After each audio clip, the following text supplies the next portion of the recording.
The Winchester rifle didn't just revolutionize firearms, it reshaped the American identity.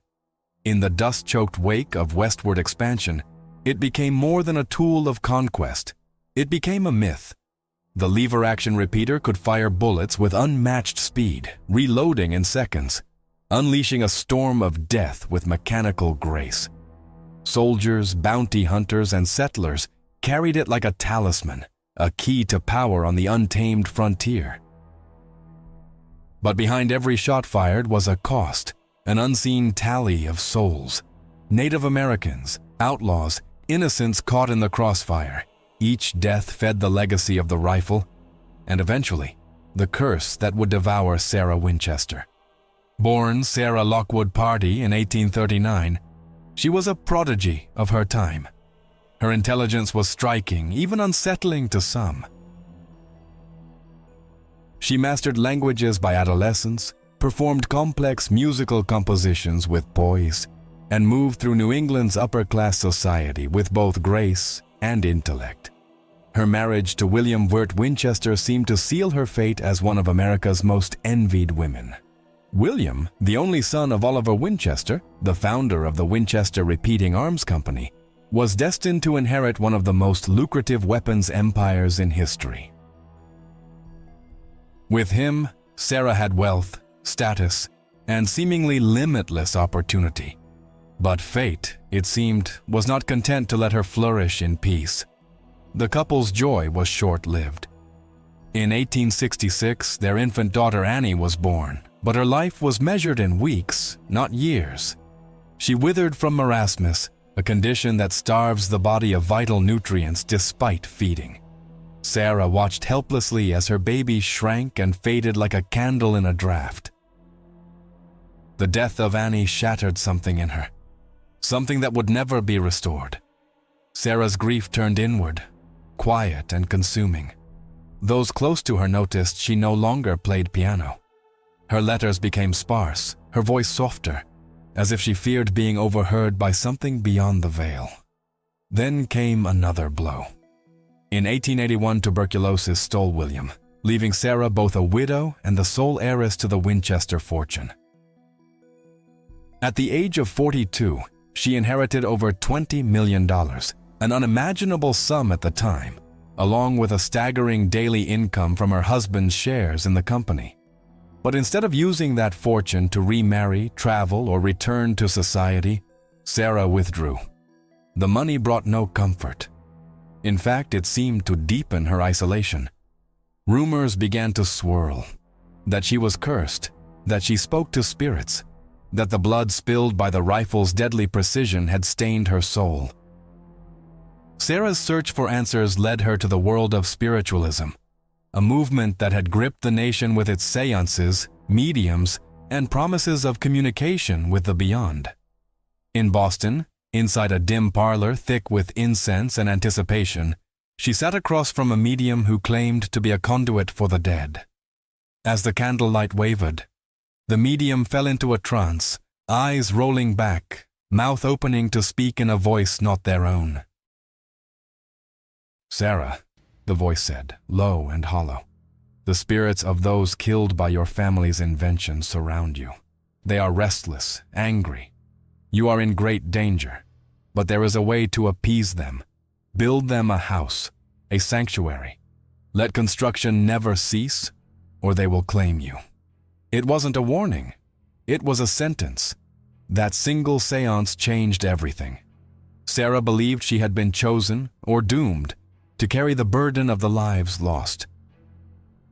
Her immense wealth, she reasoned, wasn't a blessing.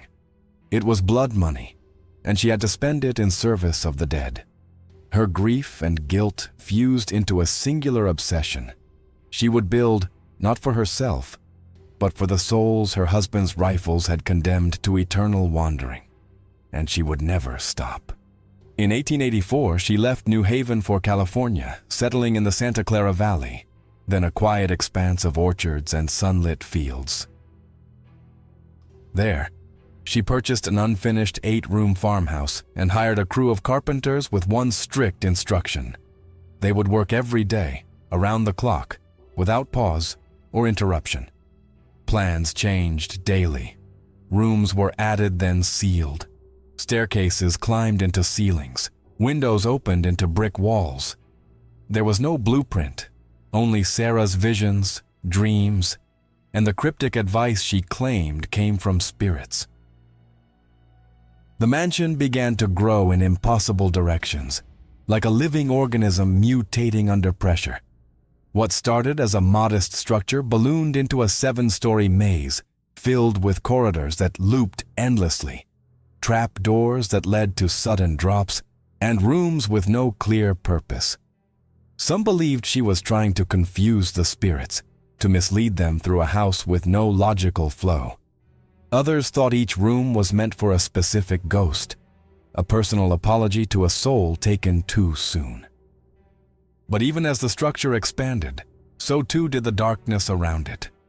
Neighbors whispered of strange noises at night, hammering long after midnight, distant weeping, lights flickering in rooms with no electricity.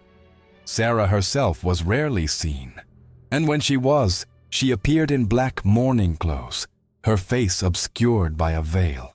She would speak only to her foreman and a few trusted servants. At night, she held seances in a special room deep within the house, consulting with spirits to determine the next phase of construction. She slept in a different room each night, believing it would throw vengeful ghosts off her trail. But no amount of building could silence the unease. Sarah Winchester was no longer a woman of society. She had become a vessel for guilt, a high priestess of remorse, constructing a temple to those she could never repay. The house rose higher and grew wider, swallowing the valley's light, a labyrinth of grief without end. And all the while, the spirits watched and waited. What had begun as a mission of redemption had become something else entirely. An obsession, a ritual, perhaps even a penance that could never be fulfilled. But Sarah would not stop, not until the last hammer fell silent. And that, as we'll see, wouldn't happen until the very moment she drew her final breath. By the time Sarah Winchester arrived in San Jose, California, she was no longer simply a grieving widow. She was a woman on a mission dictated by the dead. Her eyes, once radiant with curiosity, now carried the weight of things unseen. She purchased the incomplete farmhouse on a sprawling plot of land and wasted no time transforming it into something otherworldly. Carpenters were hired, and their contracts were as unusual as the woman who employed them. They were to work in shifts, 24 hours a day, 7 days a week, following Sarah's instructions with unwavering precision, even when those instructions made no architectural sense at all. Sarah communicated her plans not through blueprints or diagrams, but through seances. Every night, she would retreat into a room she referred to as the Blue Room, a small windowless chamber deep within the growing house. It had one entrance and 3 exits, though only one opened at any given time. This room was sacred. It was here that Sarah claimed to receive instructions from the spirits who guided her. She would sit alone in the dark, surrounded by symbols of protection and relics of power, waiting for the whispers to come. The instructions she received were often cryptic, irrational, and contradicting. She would wake her foreman in the middle of the night to demand a new stairway be built, only to tear it down 2 days later. Rooms were constructed without doors, windows placed inside closets, chimneys that ended before reaching the roof. Doors opened into brick walls, staircases led to nowhere, and entire wings would be sealed off for reasons known only to her, and presumably, the spirits. But this wasn't madness, at least not to Sarah. This was ritual. She believed that the spirits who communicated with her were victims of the Winchester rifle. Each new room was a form of offering, an apology carved in wood and nail. The labyrinthine design wasn't random. It was deliberate, a way to confuse malevolent entities and provide rest to the peaceful ones. Some spaces were meant to trap ghosts. Others were sanctuaries for those too weary to move on. Among her most trusted confidants was a carpenter named John Hanson, who served as her unofficial assistant. He claimed Sarah would speak of the veiled ones, spirits who didn't show their faces but made their presence known through shadows and cold drafts. She said they followed her through the house, always at the edge of her vision, guiding her hand, but never allowing her to rest. She was both their architect and their prisoner. As the house expanded, so did its legend. The local community watched the estate with growing unease. At first, they viewed Sarah as eccentric, perhaps still mourning. But as the years passed and the house grew more twisted, rumors thickened. Children whispered of ghost lights in the upper floors. Farmers swore they heard hammers long after the sun had set. And some claimed they saw Sarah wandering the halls at night, her black veil fluttering like wings, murmuring to herself, or to something unseen. What the locals couldn't know was that the spirits weren't just architectural muses to Sarah, they were judges. If she failed to obey, she feared they would strike. She told one servant that her right arm would grow cold whenever she disobeyed a spiritual command. At times, the sensation was so severe she couldn't write or speak. It was punishment, she believed, for failing the dead. Inside the mansion, time lost all meaning. Days blended into nights. Rooms were completed and demolished in the span of weeks. Windows were installed on interior walls. Staircases looped back into themselves. Closets opened into entire hallways.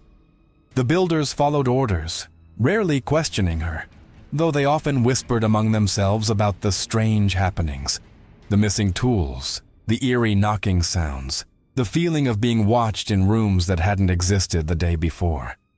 And always, there was the blue room, the heartbeat of the house. No one but Sarah was allowed inside during her rituals. One servant, curious, once tried to peek inside during a séance. He never returned to work. According to his brother, he claimed he heard voices behind the door, dozens of them speaking in tongues, some pleading, some laughing. He fled and refused to speak of it again. Over time, even the most skeptical began to wonder if Sarah Winchester was building something more than just a house. Was she creating a spiritual machine? A construct designed not to be lived in, but to function as a bridge or a barrier between worlds. Her obsession with certain numbers added fuel to the fire. The number 13 appeared everywhere. 13 panes in windows, 13 stairs in flights, 13 hooks in closets. Some said it was a code, others said it was protection, but no one denied its recurrence. Despite the mounting strangeness, Sarah remained dedicated. For her, the house was both salvation and damnation. Every hammer strike was an act of penance, every room a prayer to unseen gods. And though the spirits guided her, they never comforted her. There was no joy in her work, only necessity. To stop was to die. And so she built, for days, for years, for decades. The Winchester Mystery House was no longer a home. It was a sanctuary of sorrow, an engine of the supernatural, driven by a woman who no longer lived in the world of the living, but walked among its shadows, listening to whispers from the other side. From the moment Sarah Winchester laid the first brick in San Jose, the house became more than a project. It became her religion. Construction didn't merely persist through the years, it consumed them, devouring day and night alike in an endless act of creation and destruction. For 38 years, the hammers rang without cease. No blueprints guided the labor. There were no architectural plans, no logical flow, no ultimate goal other than the ongoing act of building itself. It was as if Sarah believed that the very rhythm of construction, the constant birth and rebirth of the structure, was what kept her safe from the restless dead. What emerged from that compulsion was not a mansion in the traditional sense, but a labyrinth, a sprawling monument to fear and obsession. Rooms were stacked upon rooms, some barely large enough to stand in, others wide and empty like forgotten ballrooms. There were entire hallways that led nowhere, staircases that ended abruptly at ceilings, and windows that opened into solid wood. Doors swung open to reveal sudden drops, a fall of 2 stories or more, while others led into walls, sealed, bricked, silent. To call the house confusing is a disservice. It was disorienting, purposefully so. The design defied logic, as though the house itself rejected the conventions of human construction. It seemed to twist and turn upon itself, mimicking the spiraling thoughts of the woman who orchestrated its madness. The deeper one ventured inside, the more reality seemed to fray at the edges. Sunlight never quite reached the innermost chambers. Even the air felt different, heavier, charged, like the moments before a thunderstorm. The workmen adapted. They grew used to the unpredictability of Sarah's commands, learned not to ask questions when one wall was torn down just days after being built. Some began to whisper that the house was alive, that it shifted in the night when no one was watching. Tools would disappear. Rooms would seem larger or smaller than they remembered. One man claimed to have spent an entire afternoon looking for the same door, walking in circles through halls he swore hadn't existed before. He left and never returned. Sarah's rituals became integrated into the construction process. She communicated with the spirits nightly in the séance room and conveyed their instructions by morning. Her staff learned to navigate by intuition, memorizing not floor plans, but sensations. Turn left at the painting that always feels colder, past the hallway where the floor creaks like a groan. No 2 rooms were ever quite the same, and even when spaces were sealed off, Sarah insisted they not be dismantled. They belonged to them now, she reportedly said once, gesturing toward an empty hallway that no longer had an entrance. But there were patterns, if one knew where to look. Sarah's obsession with the number 13 became almost ritualistic. Chandeliers were altered to include 13 candles. Stained glass windows bore patterns of 13 petals. Even the drains in the sinks had 13 holes. Some scholars later theorized that she believed the number held mystical properties, capable of warding off evil or balancing the spiritual energy of the house. Others suggested it was a form of penance, a constant numerical reminder of the lives her fortune had cost. As the house grew, so did its legend. Newspapers caught wind of the bizarre mansion and its reclusive mistress. They called it the house built by ghosts. Curious onlookers began to travel to San Jose just to glimpse its towering, asymmetrical silhouette, rising like a crooked crown above the valley. Local children dared each other to run up to the gate at night. Tourists stared from afar, speculating on what secrets were hidden behind its warped walls. Inside, the house developed an ecology of silence. Sounds carried strangely through the halls, footsteps echoing in places where no one walked, faint knocking behind walls, voices too muffled to identify. The servants rarely spoke above whispers. Many lasted only weeks before resigning, unnerved by the atmosphere. They told stories of doors closing on their own, mirrors fogging without reason, furniture shifting just slightly overnight.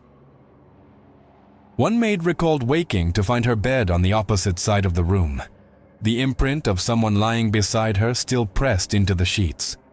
Still, Sarah remained undeterred. She dressed in black each day, a perpetual mourner, her veil never lifted in public. She ate sparingly, often alone. She spent hours walking the halls, trailing her fingers along the walls as if feeling for something beneath the surface. Her eyes were always scanning, her ears tuned to sounds others couldn't hear. And every night she entered the séance room, sat in the dark, and waited for the next message. The house spoke, she believed, It had to, because if it didn't, the spirits would. She built staircases that climbed 7 steps before descending 5. She had doors installed with no knobs, stairwells that twisted like vines. She commissioned a room without a floor, accessible only through an upper-level trapdoor, which opened into nothing but air. Even the garden was a maze, filled with hedges planted to obscure sightlines and create blind corners. To walk the Winchester property was to surrender logic. There was no linearity, no symmetry, only the endless spiral. Despite the madness of it all, the construction continued with almost religious devotion. When the 1906 San Francisco earthquake struck, the mansion suffered significant damage. Several floors collapsed, and Sarah herself was reportedly trapped in one of the bedrooms for hours. Many thought she would take the disaster as a sign to stop. But Sarah interpreted it differently. The spirits, she said, were angry. Work resumed almost immediately. She sealed off the front 30 rooms, considering them cursed, and redirected the efforts elsewhere. The building never ceased. In her lifetime, Sarah spent over $5 million on the construction of the house. Adjusted for inflation, it would equal over $100 million today. But the true cost can't be measured in dollars. It can be measured only in years lost, in corridors built for the dead, in the woman herself, slowly vanishing into the very structure she created, as if brick and beam were absorbing her. By the second decade of the 20th century, the mansion was a breathing entity. The line between structure and spirit had blurred. And Sarah Winchester, cloaked in mourning, walked its halls as both jailer and prisoner, building not a home, but a monument to madness, fear, and eternal guilt. There is a moment that comes to all who step inside the Winchester Mystery House, a moment when the air shifts, subtle and oppressive, like the hush before a storm. It's not just a trick of the mind or the sway of old wood underfoot. It's something more primal, a sense that the house is aware of you, watching, waiting, breathing. To understand the house, one must walk its halls not as a tourist, but as a trespasser. The moment you pass the threshold, time seems to distort. Hallways stretch longer than they should. Doors loom taller. Light, even in daylight, appears to dim as if filtered through a veil.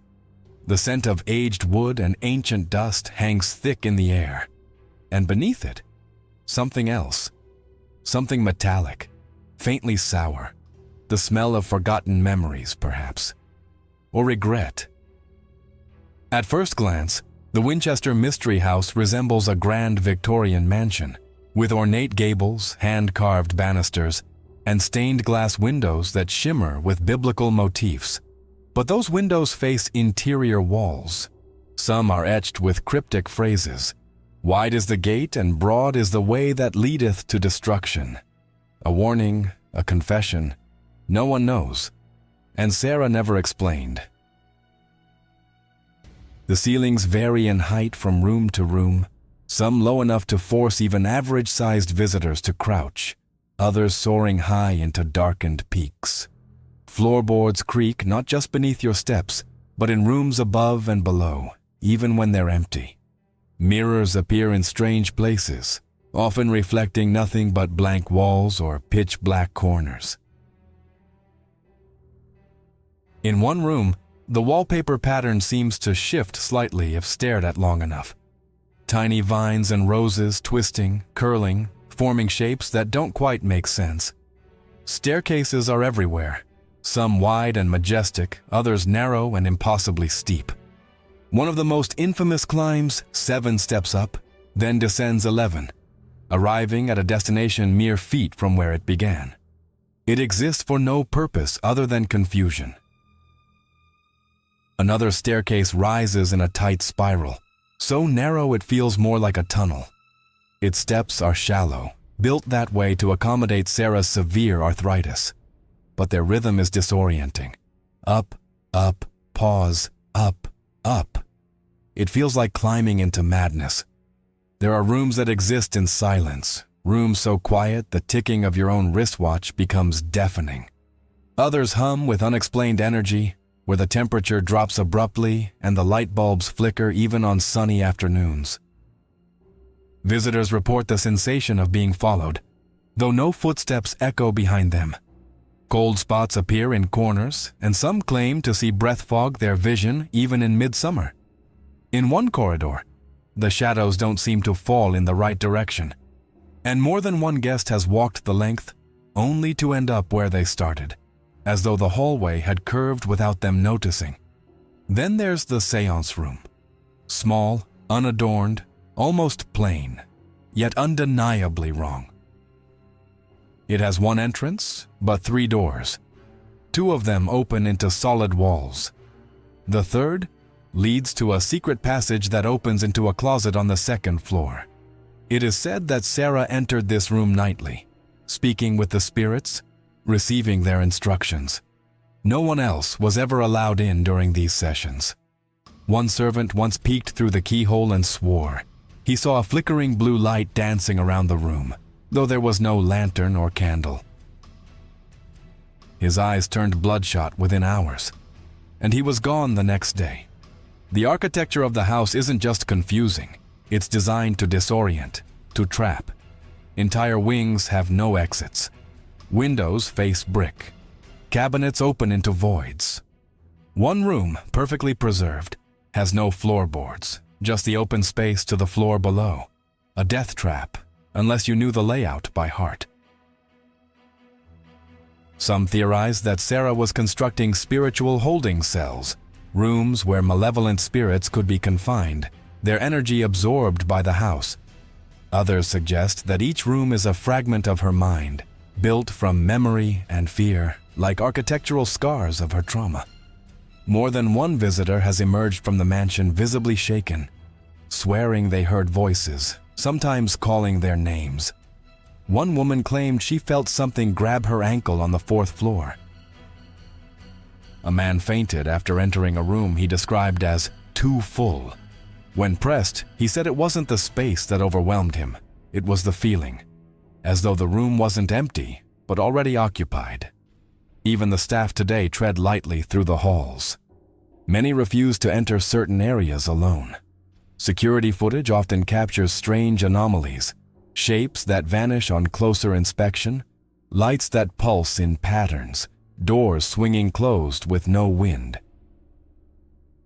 A maintenance worker once claimed he saw a figure at the end of the hall, a woman in black, just standing, head slightly tilted. When he blinked, she was gone. He now refuses to work nights. And then there are the whispers, faint, persistent, echoing through vents that connect to rooms long sealed off. They aren't voices exactly, not words, but more like the suggestion of breath. You feel them more than you hear them, like a tickle on the back of your neck or a warmth against your ear. Paranormal investigators have recorded unexplained EVPs, electronic voice phenomena, with sobbing, laughter, even screams. Yet the rooms are always empty. The deeper you go, the more you lose your sense of direction. One hallway curves gently in a complete circle. Another splits into 3 identical paths, each one slightly different upon return. No maps exist of the full house because it defies mapping. The Winchester Mystery House is not static. It expands and contracts with its own logic. Some say that Sarah built it that way to hide, not from people, but from spirits. Others believe the spirits themselves rearranged the structure when no one was looking, ensuring that no human could ever truly know the house's secrets. Sarah's presence is still felt, in the corners, on the stairs, in the quietest hours of the night. Guests have reported seeing her on the balcony, the black veil fluttering against a wind that didn't exist. Others have glimpsed a woman's silhouette in a window on the 3rd floor, only for the docent to inform them that the room has been locked since 1922. You don't just visit the Winchester Mystery House, you surrender to it. Step by step, room by room, it absorbs your attention, your sense of time, your sense of reality. It is a house that breathes, not with lungs but with memory, with sorrow, with something older and deeper than brick and timber. And those who listen closely swear it speaks. The Winchester Mystery House has earned many names over the years: a maze, a monument, a madness. But above all, it is a magnet for the dead. The structure itself, with its twisting halls and endless rooms, seems to function as both a lighthouse and a trap, drawing in lost souls and refusing to let them leave.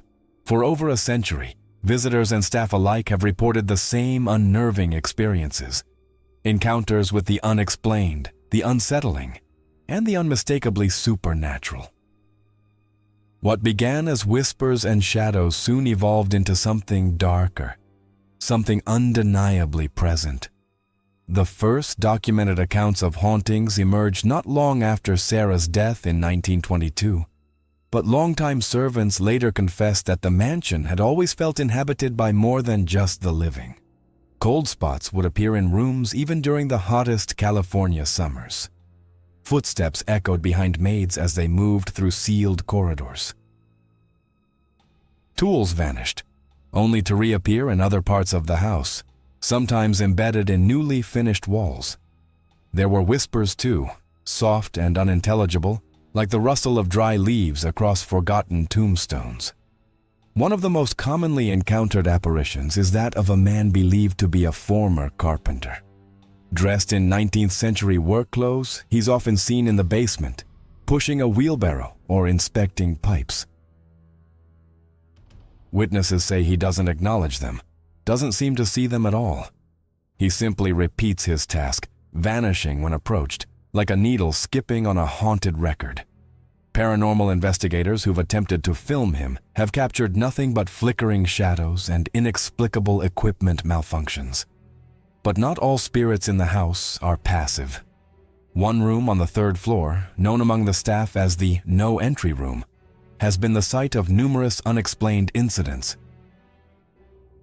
Visitors entering alone report immediate disorientation, nausea, dizziness, and an overwhelming urge to flee.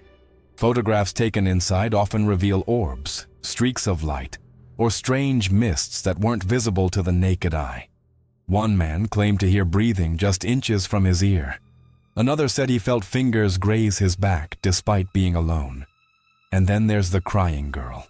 This apparition, seen mostly in the early morning hours, appears near a narrow hallway on the 2nd floor. She wears a white nightgown, her long hair tangled, face pale and streaked with tears. She never speaks. She simply walks the hallway, pauses at a particular door, and disappears through it. That door, according to historical records, leads to one of the original nursery rooms. Some believe she is the spirit of Sarah's daughter, Annie. Others believe she's one of the many spirits whose lives were ended by a Winchester bullet. Audio recordings taken throughout the house often capture what cannot be heard during the sessions themselves. Whispers in languages no one can identify, pleading, sobbing, a child's voice repeating the word hide. One recording captured in the séance room featured what sounded like 2 people arguing, one male, one female, followed by the unmistakable creak of floorboards and a door slamming. Yet the room was locked and empty. Even outside the house, the air feels wrong. Visitors have reported seeing lights flicker in windows long sealed shut. On moonless nights, shapes move along the balconies, figures too tall, too thin, flickering in and out of sight like memories refusing to fade. During guided tours, groups have been known to suddenly fall silent at the same moment, all turning toward an empty doorway with no explanation. The guides know better than to question it. One former security guard who worked the night shift described the house as alive, but in pain. He said he would patrol the upper floors and often hear crying behind locked doors. Sometimes he'd find handprints on the inside of glass cases, small, delicate, and ice cold to the touch. After 2 years, he left his post, citing recurring dreams of being trapped in the house, unable to find the exit, chased by something he could never quite see. Perhaps the most chilling stories come from those who've attempted to sleep inside the house, an opportunity offered only on rare occasions to researchers or media. One journalist who spent the night in the Blue Room wrote that he awoke at exactly 3:13 a.m. to the sound of someone whispering his name. There was no one else in the house. When he turned on his audio recorder, he captured 30 minutes of silence, except for a single phrase that emerged near the end. "She still listens." Psychics who have walked the house report it as a spiritual vortex, a place where the veil is not just thin, but torn. They claim it is not merely haunted by individuals, but possessed by energy itself. The very walls, they say, pulse with residual trauma. Some spirits are trapped, some remain by choice, and some they claim, were never human at all. Skeptics argue it's all illusion, that the strange architecture creates a psychological labyrinth where confusion breeds fear and fear manifests hallucination.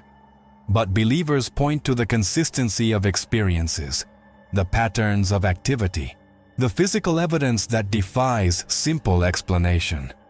How can so many people across generations see the same figures in the same places, hear the same voices, feel the same icy touch? Even today, with hundreds of daily visitors, strange events persist. Shadows that move against the grain of the light, sudden gusts of wind in sealed rooms, the sensation of fingers brushing against shoulders when no one is behind you. Children report seeing people no one else can. Tourists emerge pale, eyes wide, unsure of what they've just felt. Something walks the halls of the Winchester Mystery House. Many things, perhaps. And the house. The house does not forget. For all its legends and layers of hauntings, the Winchester Mystery House has always straddled the delicate line between superstition and psychological unraveling. To the believer, it is a fortress of restless souls, a monument to the damned, built by the hands of a woman tormented by spirits. But to the skeptic, it is something else entirely. The fevered result of grief, guilt, and obsession, manifesting not as madness in the traditional sense, but as an architectural exorcism. Either way, the truth is more complex and infinitely more disturbing than either camp is ready to admit. Sarah Winchester never publicly confirmed the ghost stories that swirled around her. She never claimed to be cursed, nor did she speak openly of spirits or séances. Much of what we know about her motivations comes from oral accounts, whispered testimonies of servants long dead, and a legacy of speculation. In her will, there was no mention of ghosts, curses, or supernatural debts. But in her actions, in the house itself, the imprint of something deeper, something secretive, is inescapable. To skeptics, the most logical explanation lies in Sarah's descent into a very private and eccentric grief. Her husband and child were gone, her body racked by arthritis, her fortune enormous. She was a woman isolated by sorrow and misunderstood by the world around her. Her nightly rituals, bizarre architectural demands, and constant construction could be seen as compulsions born of trauma. Rituals not to appease spirits, but to distract a wounded mind from the silence of loss. Yet this interpretation doesn't quite explain everything. The house's design includes patterns, repetitions, and details that defy mere eccentricity. Sarah's obsession with numbers, particularly 13 and the number 7, was not subtle. 13 windows in a room, 13 stairs in a flight, 13 ceiling panels. Even her will was signed 13 times. These aren't the behaviors of someone merely improvising or distracting themselves. They point to a deeper symbolism, one steeped in numerology, esoteric belief, and ritual significance. 13, historically associated with misfortune, also holds occult connotations. In tarot, the 13th card is death, not an end, but a transformation. 7, on the other hand, is a sacred number in many traditions, representing spiritual awakening, cycles, and hidden knowledge. The recurrence of these numbers throughout the house, inscribed in architecture, embedded in stained glass, suggests intentionality. Sarah wasn't simply building to build, she was crafting a structure that followed a hidden logic, a ritual logic. There are also traces of Masonic symbolism scattered across the house, from geometric arrangements to symbolic carvings, suggesting Sarah may have been influenced by, or even communicating with, secretive spiritual schools of thought. The idea that she was acting on instructions from beyond doesn't seem so far-fetched when you consider the consistency of her symbolism. If this was madness, it was a highly organized madness, executed with architectural precision. Some historians have proposed an alternate theory, that the mansion was a product of marketing brilliance. They suggest that Sarah, reclusive but aware of public curiosity, leaned into the eccentricities of her home to fuel its mystique. That by constructing a house so bewildering, so haunting in its layout and energy, she was preserving her name and ensuring that the house would never be forgotten. But this theory underestimates her secrecy. Sarah never opened the home to the public during her life. She never gave interviews. She actively avoided attention. If she was crafting a legend, she was doing so in complete silence. There's also the question of pain, real, physical pain, that coursed through her life. Sarah suffered from severe arthritis that worsened with age, eventually rendering her nearly immobile. The unusual stair designs, short risers, twisting turns, were likely created to accommodate her disabilities.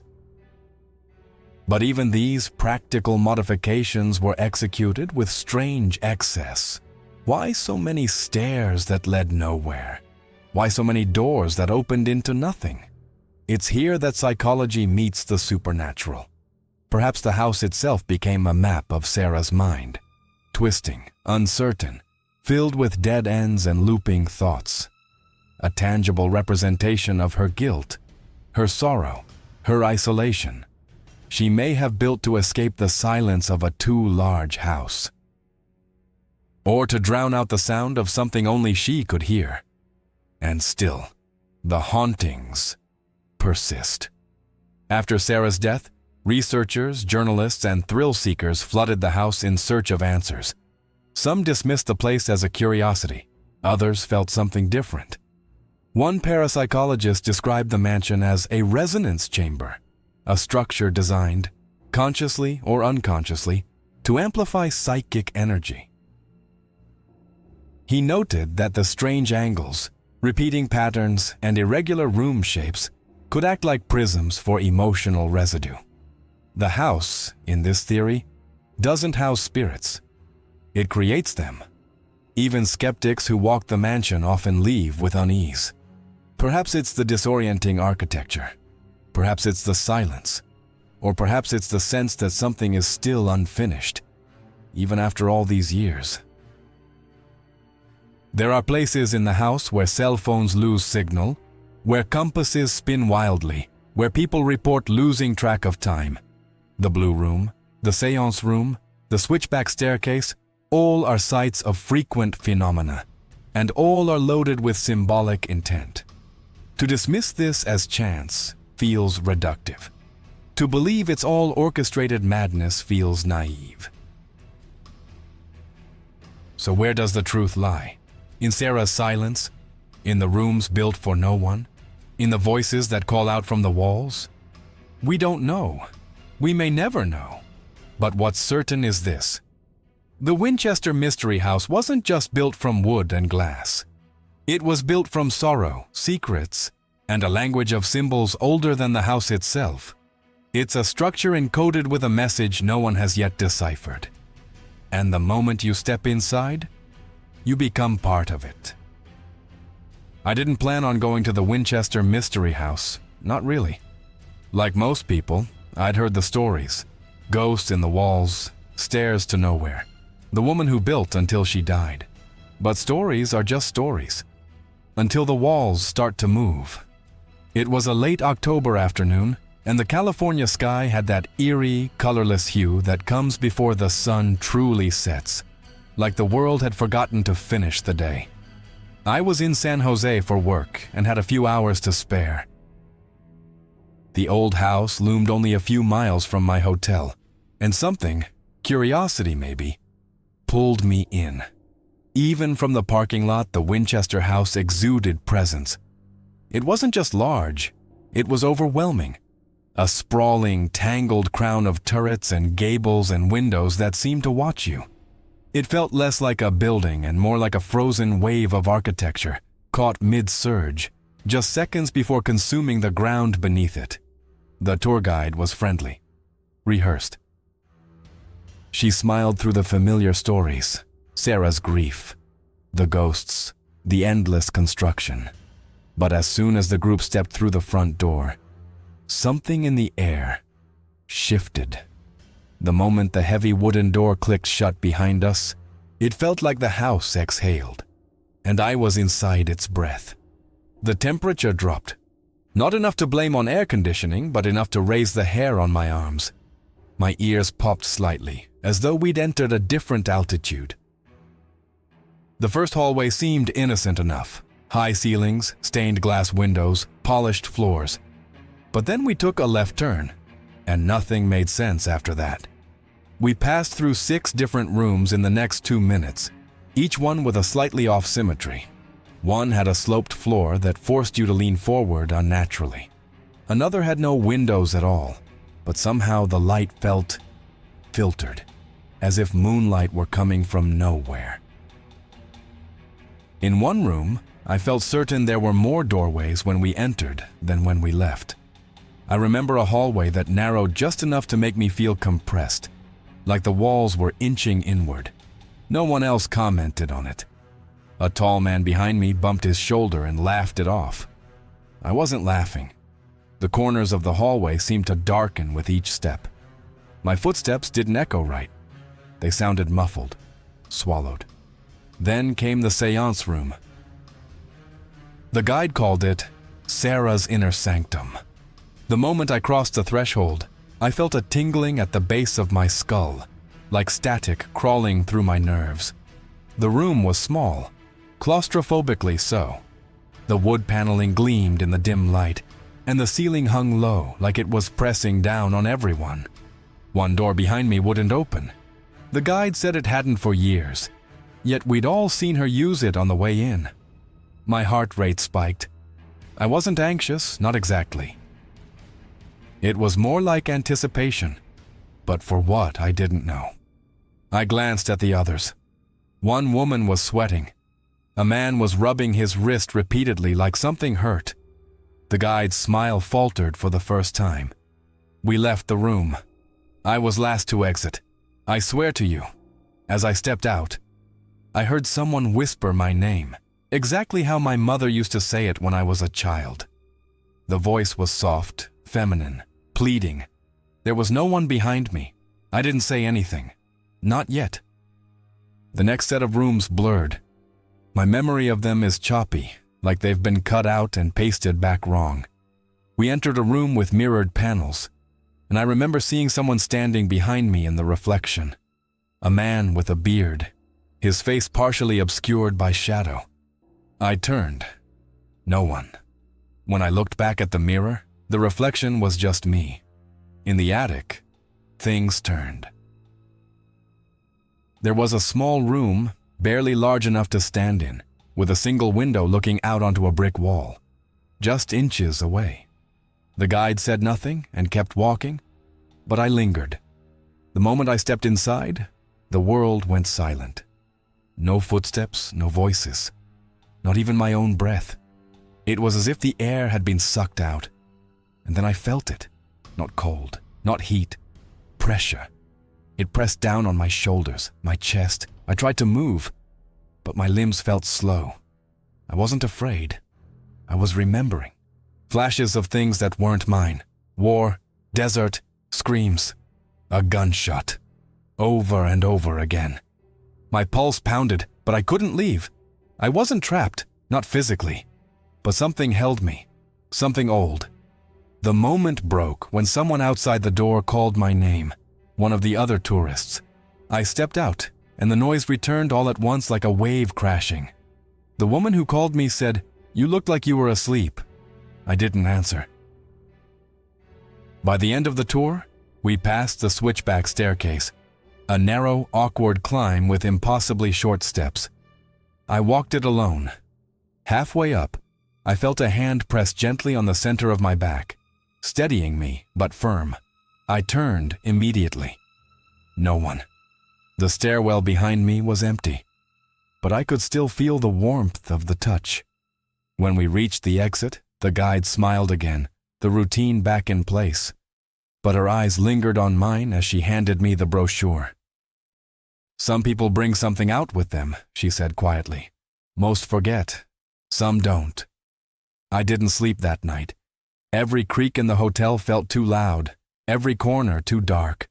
I dreamed of hallways with no end, of windows filled with staring eyes, of whispers I couldn't understand. Except one, the same voice from the séance room. "Come back." I never did. But sometimes, in dreams, I walk that house again, and every time the rooms are different, as if the house remembers me. When Sarah Winchester died in her sleep on September 5th, 1922, at the age of 82, the hammers fell silent. After 38 years of uninterrupted construction, the symphony of saws and nails and whispers abruptly ended. The workers, so used to receiving new orders each morning, put down their tools, left their ladders where they stood, and walked away. Some say nails were still mid-drive into the wood when the news came. And just like that, the house was complete, because the woman who had fed it was gone. But no one truly believes the Winchester Mystery House was ever meant to be finished. Its very essence is unfinishedness. A living, evolving structure fueled not by logic or necessity, but by grief, guilt, and an obsessive need to make peace with something no mortal can ever truly appease. The mansion remains frozen in time, a vast, spiraling monument to loss. Some rooms are pristine. Others feel abandoned mid-thought, as if Sarah stepped out for a moment and never returned. In the days following her death, newspapers across the country speculated wildly. Some labeled her a madwoman. Others romanticized her as a mystic, a misunderstood genius who had created the world's most elaborate spiritual machine. Her will contained over 13 sections, another nod to her beloved number, and she left generous donations to charities, staff members, and causes she believed in. But the house itself was never mentioned in the context of hauntings, as if she believed the structure spoke for itself. And it did. Almost immediately, the Winchester Mystery House became a legend. Within months, it was open to the public, marketed as the house built by ghosts. Tourists flocked to the mansion, eager to walk its twisting halls and stare into the rooms where a woman chased redemption through plaster and glass. They came for the ghosts, yes, but many left with a deeper, quieter sense of unease. Because the house doesn't just scare, it unsettles, it lingers. Over the decades, it has inspired countless books, films, documentaries, and ghost hunting series. It became the template for haunted architecture, the perfect example of a structure shaped by sorrow, not symmetry. Stephen King cited it as an influence for The Shining. Film directors studied its disjointed corridors, its sudden, dead ends, to learn how to trap their audiences in fear. The house became mythic, not because of its size, but because of its intent. Paranormal investigators continue to descend upon the mansion, some armed with cutting-edge equipment, others with nothing but intuition. Many leave with recordings, EVPs, photographs, some compelling, some inconclusive, but all report the same thing. the sense of presence. As though the very air is watching, waiting, breathing.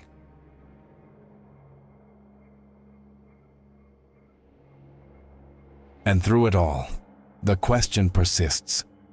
What was Sarah Winchester really building? Was it a spiritual maze designed to house and disorient the dead? A psychic barrier against vengeful forces? A projection of her grief carved into physical form? Or was it perhaps all of these things, woven together by a mind teetering on the edge between this world and the next?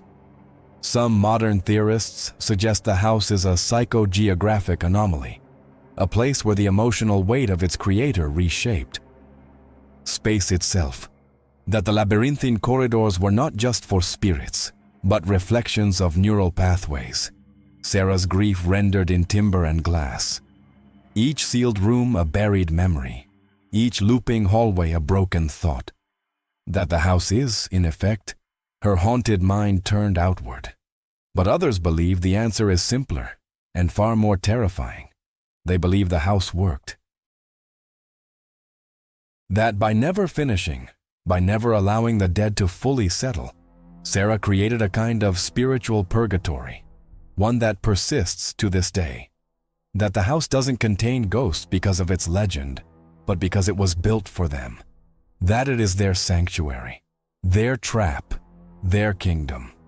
Today, the Winchester Mystery House remains one of America's most visited and enduring haunted locations. Tourists wander its halls, take guided tours, and snap photos in front of its eerie windows. But there are always some, just a few, who leave with more than they brought. A shadow in a reflection, a dream that won't let go, a voice whispering their name at night. And as long as the house stands, so too does its power. Sarah Winchester may have passed, but her creation lives. And within its walls, the unfinished rooms still whisper. The staircases still climb to nowhere. The doors still open into brick. And the spirits, whatever they are, still roam. Not because they're trapped, but because they were invited.